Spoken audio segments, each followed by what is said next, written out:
Episode 3 already of All the Things Music, the podcast. Welcome back. I'm sure you missed us. Probably not, but maybe. But if you did miss us, today is a really exciting day because it is the first episode in which we will have a guest joining us, which is really exciting. In a little bit, we will be joined by a artist, actually, our first artist joining the talks, which is really exciting. Would you like to introduce yourself? Sure, yeah. Well, my name's Sebastian, obviously. I'm a multi-instrumentalist for All American Rejects. And I'm also a full-time musician down here in Tampa, Florida. Awesome. Awesome. Awesome. All right, Michaela, you got the first question. All right. So I guess just to start it out, like what role did music play in your life growing up? I didn't really come from like much of a musical family.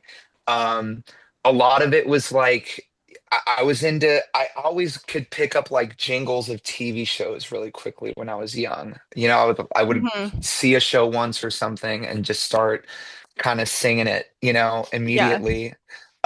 So when I joined like band and stuff when I was young, that kind of nurtured that, into other things, into ways um to the point where it became my career basically. But Yeah. yeah, early on it wasn't anything like specific. I guess it was just always something that I myself gravitated towards. Like there wasn't really anything that nudged me towards music. I think I was always just this like innate thing that I was into. Yeah. I think some people are just born naturally music like oriented and that just like drives them in their life.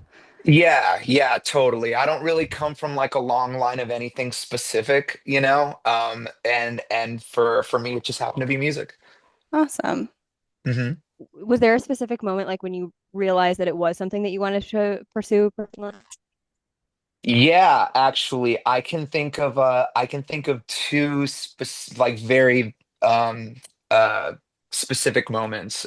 One being you remember like LimeWire? Did you come from that Yes. era? Did you come from LimeWire? Yes. Okay, so in LimeWire, obviously, like we all found music on it, right? Yeah. Yeah. And eventually I figured out that you could also download like video. Hmm. And I knew that like music videos were a thing already because I'd see them, like on Hmm. MTV or VH1 or something.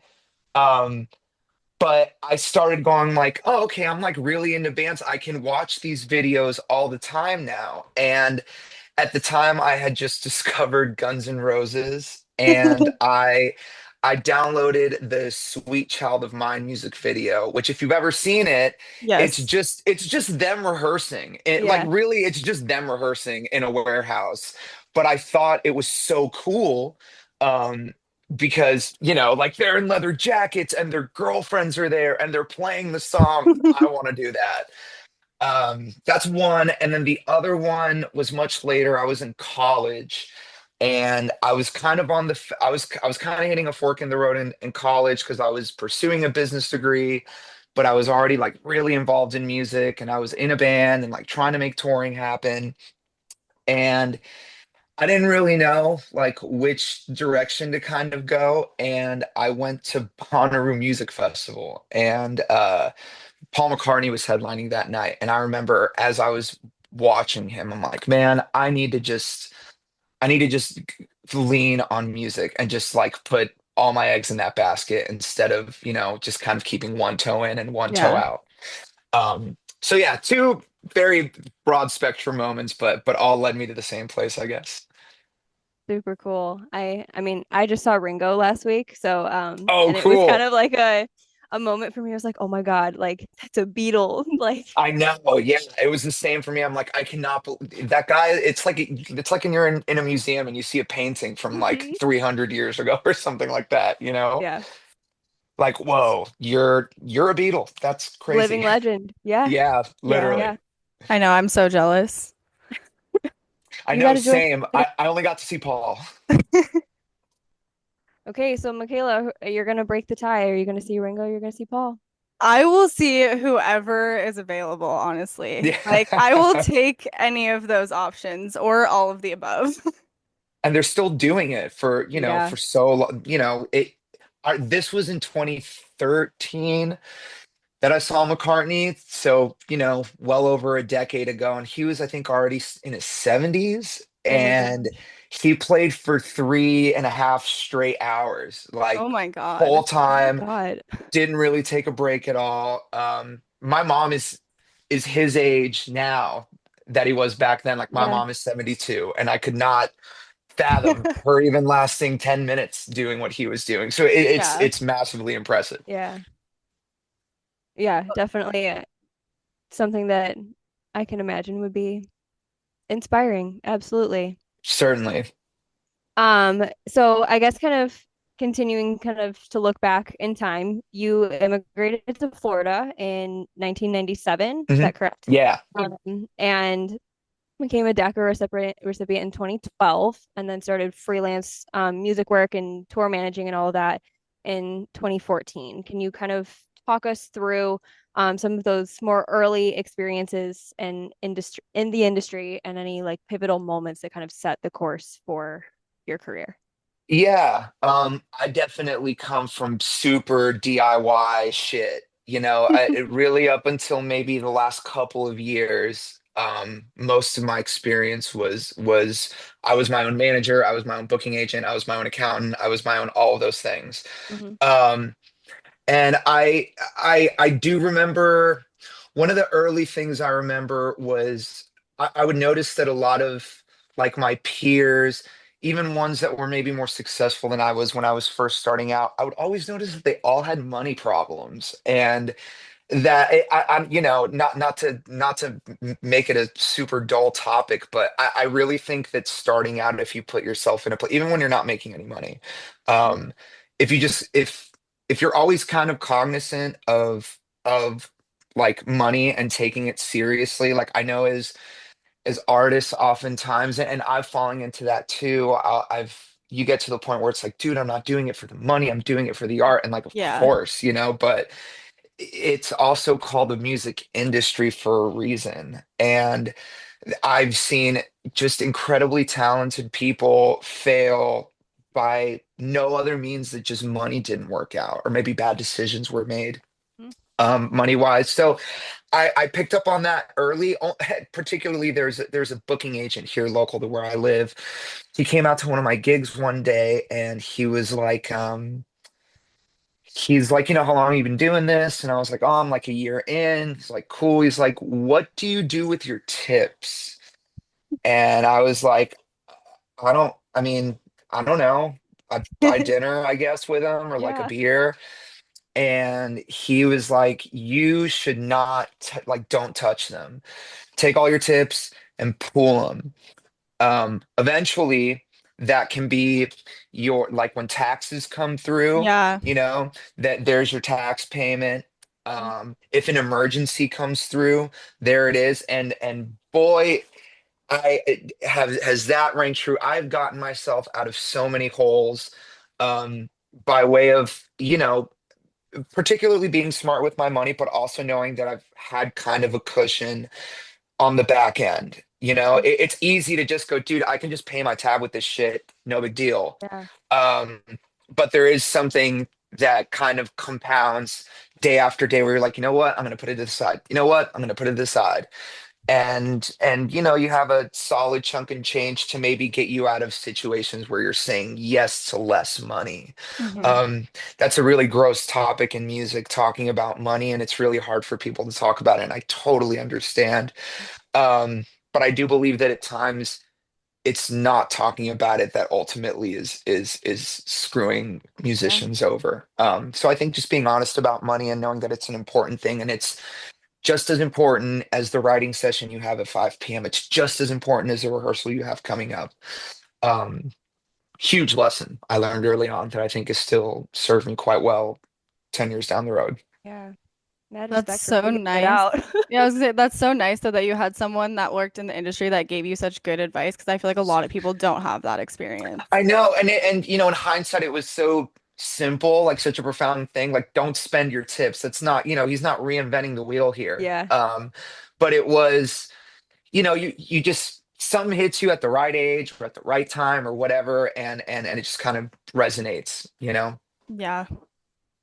Yeah, that almost exactly leads into our next question. Look Yeah, at we were gonna, yeah, that. literally good It's like you segue into it's the like you next knew. one. Yeah, perfect. No, we were gonna say it seems like a lot of people they often overlook how challenging it is when you start out as a live musician, and you've taken it upon yourself to take care of both your family, physically and financially with your career as a musician, which is we wanted to say an incredible testament to your character, by the Oh, way. thank Um, you. It's can the I was raised Hispanic and Catholic. It's just like in my yep, blood. yep. I mean, I'm Italian, so it's the same way. Yeah, right. Can you tell us a little bit about your work as like a top call musician and what is that like how has that been able to support your family? Yeah. I'm very fortunate, especially like now touring as much of like the country that as I have. There really is something very special that happens down here in Tampa and particularly in the part of Tampa that I live in St. Pete. There is a big economy of working musicians here. A number of them go on to play with bigger acts, or they'll go on to tour, or whatever it is. But even there's just still a big pool of musicians that play bar gigs and weddings and things like that. Um, and like any sort of like job economy, there's kind of like you start at the bottom and you make a little bit of money for a lot of work, and eventually you keep honing your craft and everybody hears about it. And that has really stuck true here. There is something to be said about like putting in your hours and like, um, showing other musicians here in the scene that you're not only talented, because that's like one part of the equation, but that you're also reliable. You show up on time, your gear works, you know how to dress for the gig, you're picking the right songs for who you're playing for. Um, I think all of those things, when you do them for so long, you get kind of considered a top call here, Hmm. which really is just like it's really just a slang term we use here for someone that gets called. Like, if I need to put a band together for a wedding, I'm going to call my top guitar player for it and my top drummer for it, because I know that they're going to be reliable and they're going to show up and they're going to know the tunes and they get Hmm. the flow of the set. Um, that being said, that puts you in a very good position to make some like pretty decent money. And, I'm very fortunate that I get the choice of how much I get to work or not, for the most part. I can choose to have a full week of work, which often is the case. Or if I want to take a vacation and need downtime, I can just do that. I don't have to ask anybody. I can just move around my schedule to make those things work. And I think that does two things. I think it gives me a good work life balance. Hmm. Because if it is heavy on one end, it's on me. Like if I'm working too much, that is on me. That's on nobody else. No one is forcing me to work more. Um, and at the same time, when I do feel overworked, I can go, all right, pump the brakes. I need to take a few days off. Which I think makes for more productivity on my end. Which keeps me working very, very consistently, thankfully, and makes me enough to keep my glass full, but to also fill my parents, Yeah. Hmm. who to were always really supportive of the music thing. Like that's, I joke about the being raised Catholic thing, but I always say to them that it was their investment just paying back, like they put time and money into me with music. So being finding some relative sort of success in it, they get to reap that reward too. Yeah. Yeah.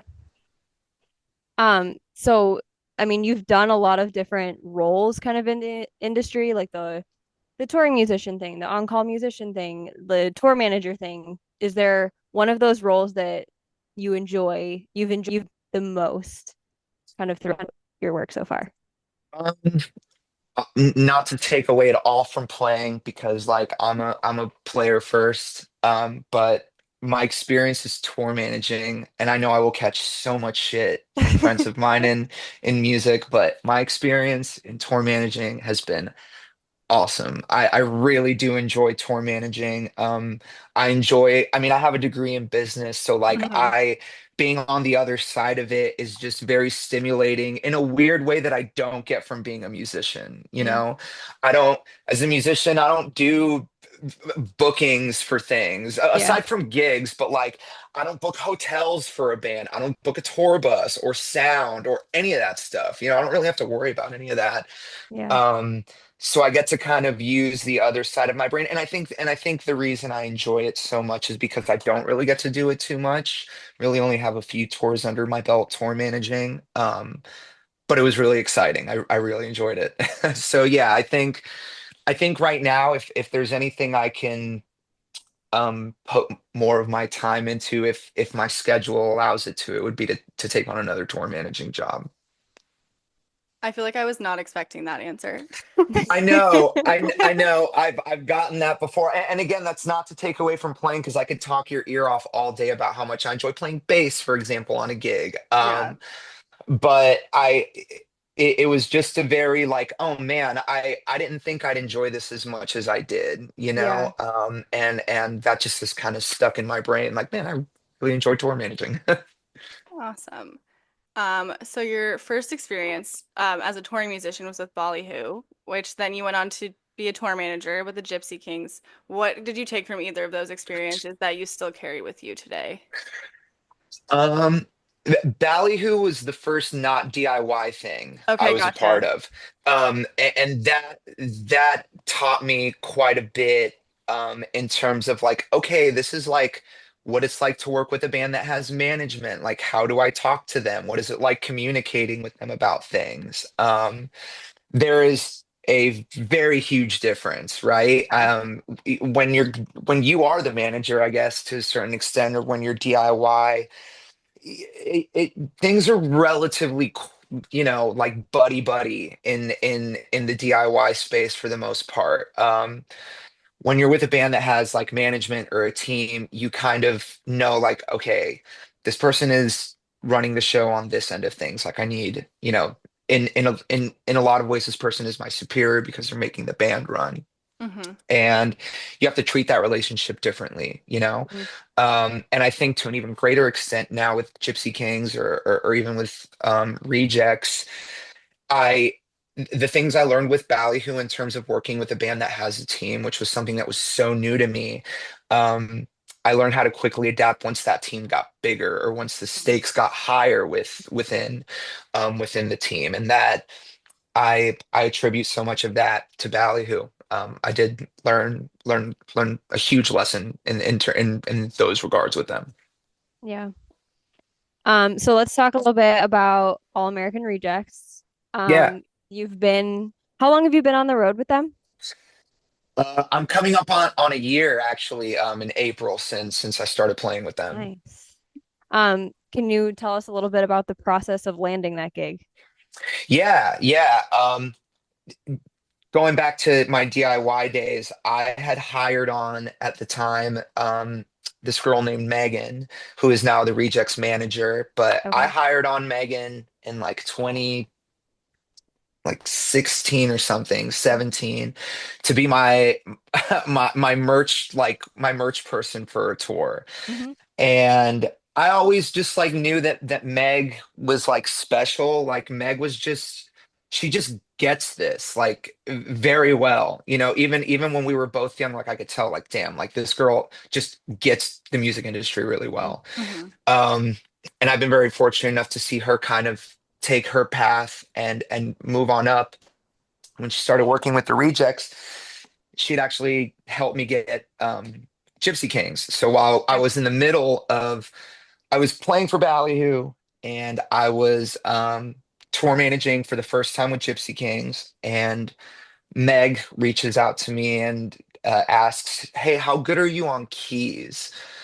And I was like, well, I mean, like, I don't gig on keys, but like, I know music theory, so like, I know what Yeah. to do with a keyboard."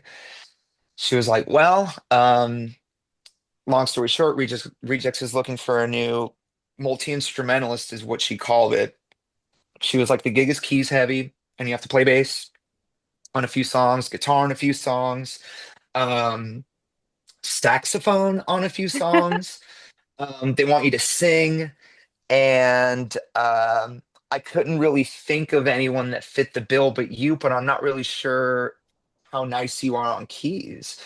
And my knowledge of All American Rejects was like kind of just the hits, Hmm. like I grew up in that era, so I was well aware of their music, but not enough to know like, is there anything harder than It Ends Tonight on keys, or is there anything like crazy in like their B-sides that I've never heard? Yeah.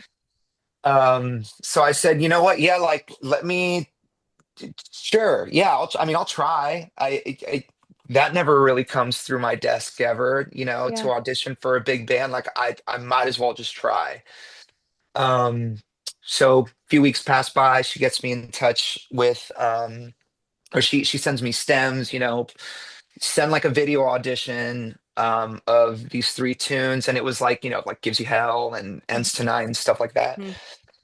And boy, did I did nothing but play those songs for a good like 2 straight weeks, just Yeah. nonstop. Um, really trying to be like, okay, like a keyboard player, not like a guitar player. Fake Um, it till you make it. yeah, yeah, and when I sent it over, I thought like, okay, there is no way that there isn't some like, traditional piano player that didn't audition for this that didn't just completely nail it, But Yeah. like at least I tried, and it's a solid for Meg. So like, and I get to say that at least I tried. Yeah. That was good enough for me at the time.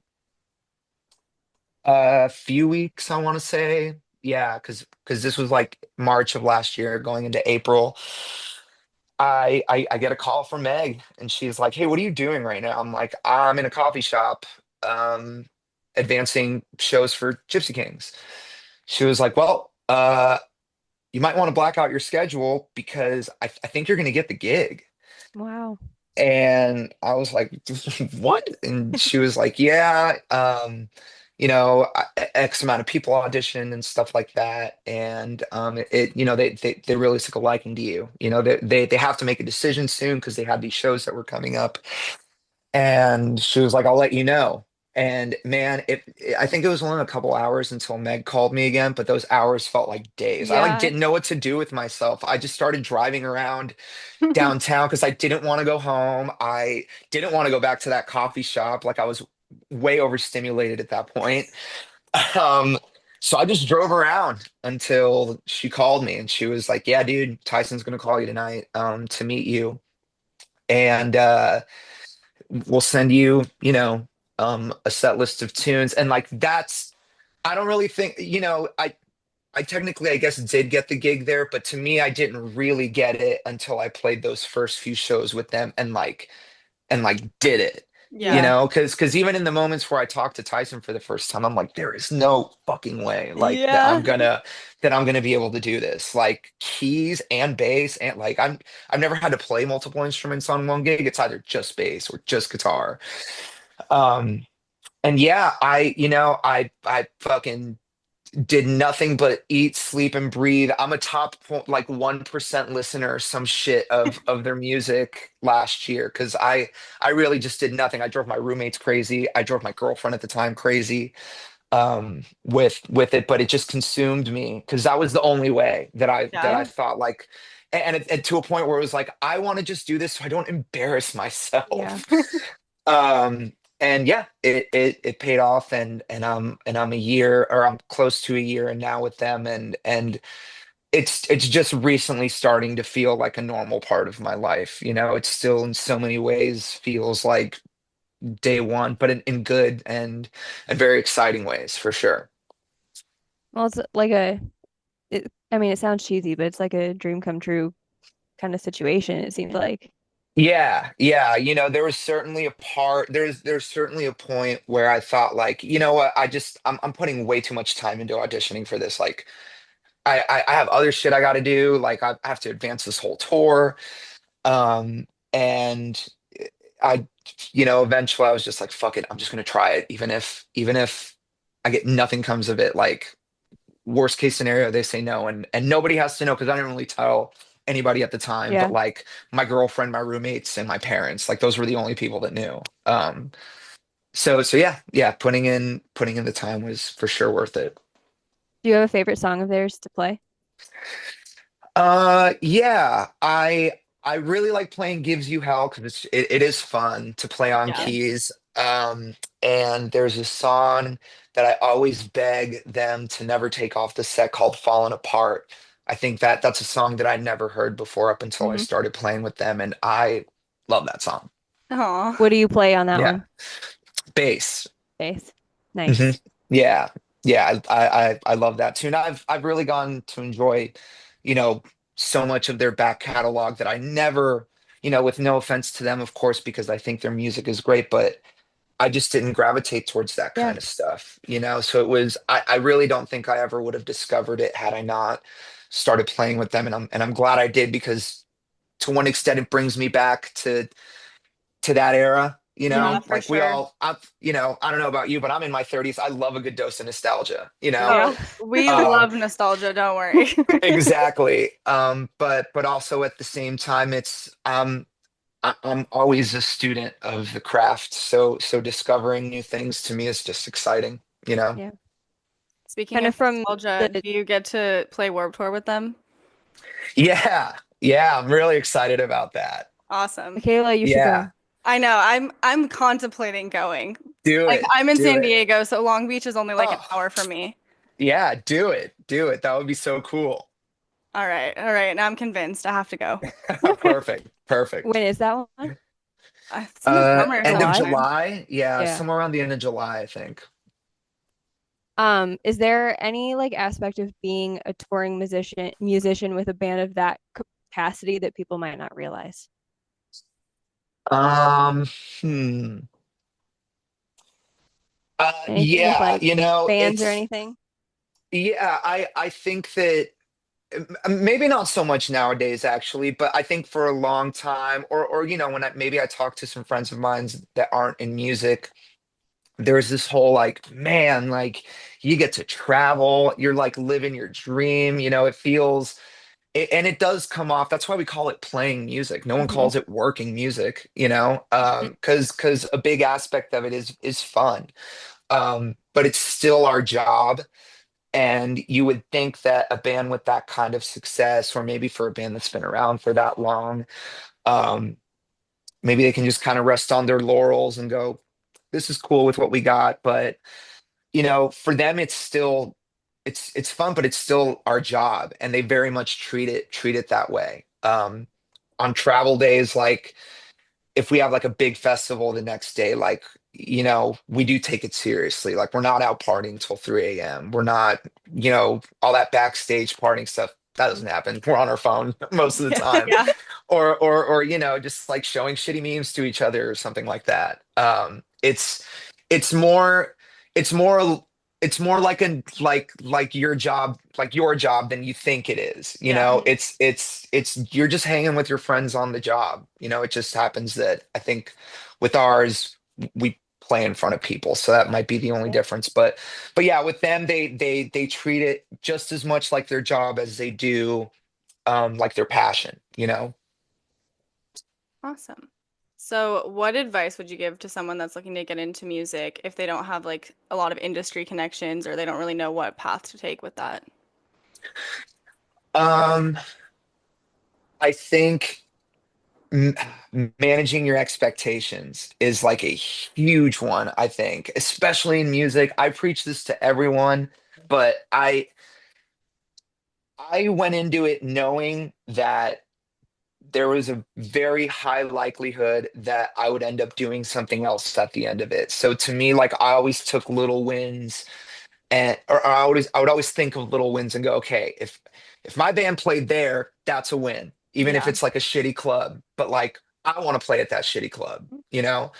Um, I know a lot of people that haven't managed their expectations, so they don't know what the top of the mountain looks like, and they live their entire careers never fulfilled because they never established what that is. What is it for you? And be honest. Like, there are so many people that pretend they don't want to sell a shit ton of records, or tour the world or play to, like, be honest about it. If Love that's what you that. want to do, say it.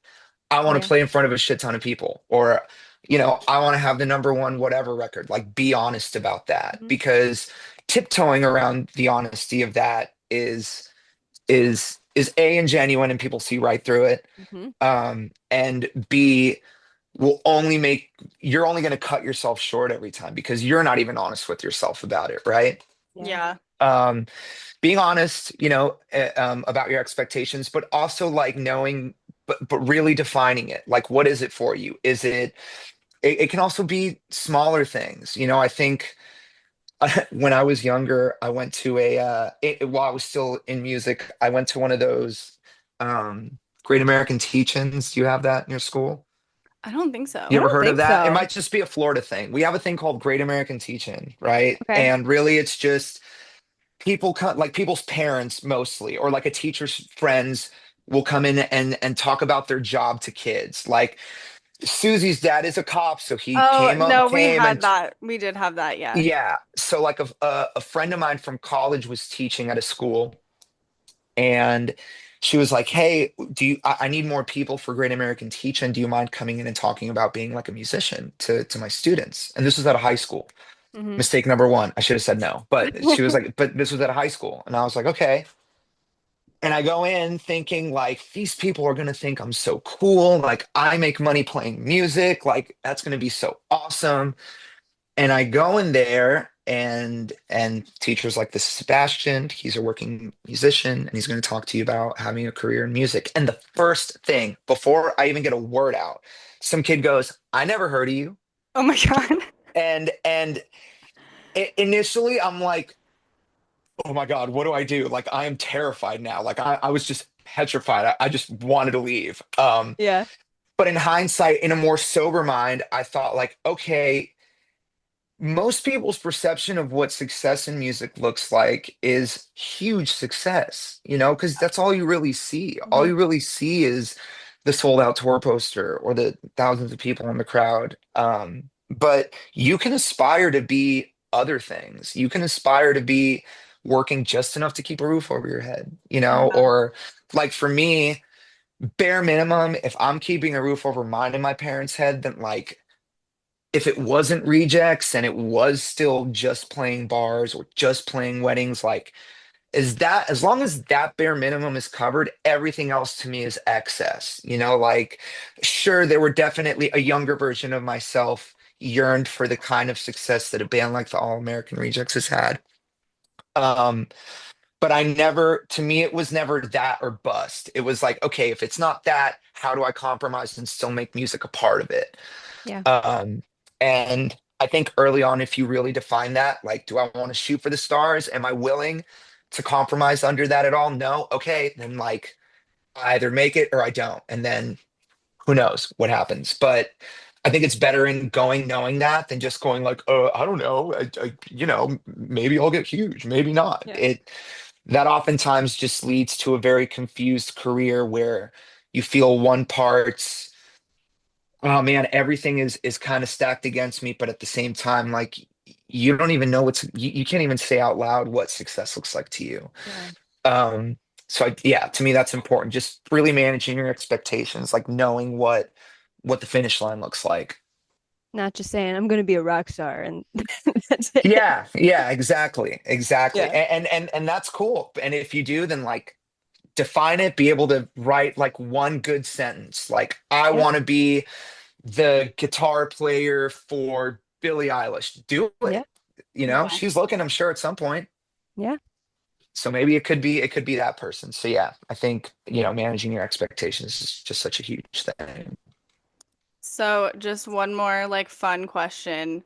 Um, we Go. like to ask, we do our podcast every week. We come up with a song of the day. So what is your song of the day? Ha, I got it. Please, please, please by Sabrina Oh, Carpenter. Oh my God, good choice. Yeah. Michaela Yeah. has Sabrina on Yeah, the wall. Look she's at that. right behind me. Yeah. Yo, yeah, yeah. So I have like a Spotify playlist of just like pop tunes that goes Yeah. off at my gigs when I take a break. and Please, Please, Please just happened to be on it. And the other day I was packing up my stuff, and as it was playing, I was like, man, I've heard this song, but I didn't know how much there's going on musically in it. Yeah. And and I listened to it on my way home, and I was like, holy shit, this is so good. And I listened to the whole record, and now I am a big fan. Yeah. You should see Wow. she's coming back on tour again. Yeah, I've seen some of like the videos of she does all these cool like skits and stuff in her Yeah, she's show, Yeah. and it got like seems a so full cool. setup. It's really cool. Yeah, yeah, it's great. Yeah, it would definitely be Please, Please, Please for sure. Great Awesome. choice. Well, thank you so much. I really appreciate it. Yeah, thank you guys for having me. I appreciate it so much. Do you have any plugs you want to give for yourself before we call it a day? Sure. I not a whole lot. I'm on Instagram and it's just Seabass plays music. And that's really all the self-promotion I have. Come to a reject show. It's really Perfect. fun. And yeah, that's it. Awesome. Thank you Awesome. so much and have a really good rest of your day. Thank you, you guys as well. Thanks so much. Thanks so much. So, if you did enjoy today's episode and you want to request any other guests or request a topic, you can follow us on social media. It's all the things music on Instagram. That's probably the easiest way to get in contact with us, or you can email us all the things music mag@gmail.com. You said it, not me. I know I I'm so remembered it this impressed. time. And if listening to our interview today was not enough for you, the written version of this interview, as well as a couple other cool ones, are up on the website now. So all the things-music.com. Check it out and show some love. So, hopefully, we can interview more guests. That would be awesome. And Yeah. thanks for listening. We'll see you in the next one.